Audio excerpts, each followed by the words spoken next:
श्री स्वामी समर्थ. कशा आहात तुम्ही? आशा व्यक्त करतो स्वस्त असाल, मस्त असाल आणि स्वामींच्या सेवेमध्ये तल्लीन असाल.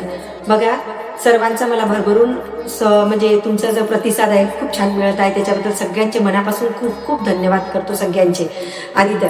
आणि आज परत नवीन व्हिडिओला सुरुवात करते.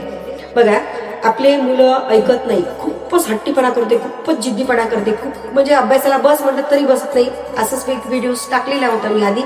आणि ऐकत नाही, आपलं प्रतिउत्तर देते, कोणाच्याही समोर आपल्याला उलटून बोलते. मोठे असो लहान असो कुठलेही मुलं, आता मुलं म्हटलं की ते आलंच. मग आपण अशा वेळेला काय करायला पाहिजे?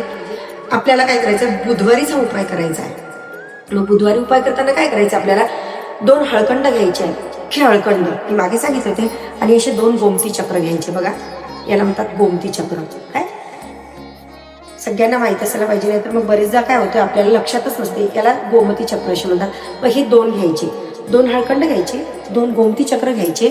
आणि बुधवारी काय करायचं, आपल्याला याची एक पुडी करायची. आणि पुडी करून ते काय करायचे, आपला मुलगा जिथे झोपते त्याच्या उशीखाली आपल्याला ते ठेवायचे आहे. मग रात्रभर ते तसेच राहू द्यायचे आहे. मग रात्रभर ते ठेवल्याच्या नंतर ते 2 हळकंड आणि गोमती चक्र आपल्याला गुरुवारी मुलाच्या अंगावरून 7 वेळा उतरायचे. मग 7 वेळा उतरताना सरळ रेषेमध्ये उतरायचे. सरळ रेषेमध्ये जेव्हा आपल्याला 7 वेळा अशी उतरायची आहे, तर मग आपल्याला कोणता मंत्र म्हणायचा आहे? ओम श्री चैतन्य गोरक्षाय नमः. डिस्क्रिप्शन बॉक्समध्ये हा मंत्र मी देणार आहे तुम्हाला.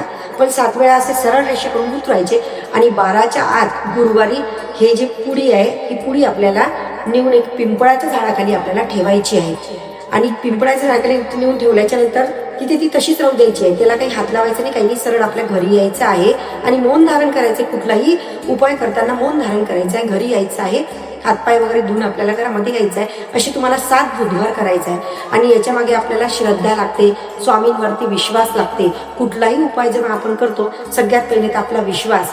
आणि कुठलाही उपाय करताना तो वायपट काहीच नसते आणि खूप छान असते. याच्या मागे एक धार्मिक संस्कृती आहे, ती आपल्याला आपण जेव्हाही करतो सगळ्यात त्याच्या मागचा विश्वास, म्हणजे जे काही कारण आहे ते विश्वास असायला पाहिजे.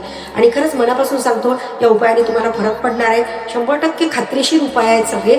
आणि तुम्ही सगळ्यांनी करून पाहिजे आहे. जर माझे व्हिडिओज तुम्हाला खरंच आवडत असेल तर मात्र सबस्क्राईब करायला विसरू नका. आणि नवीन नवीन व्हिडिओज ज्या नवीन लोकांपर्यंत येते त्यांनी सबस्क्राईब करा. आणि नवीन व्हिडिओ तुमच्यापर्यंत येणार आहे. आणि जर आवडले असेल तर लाईक करा. श्री स्वामी समर्थ.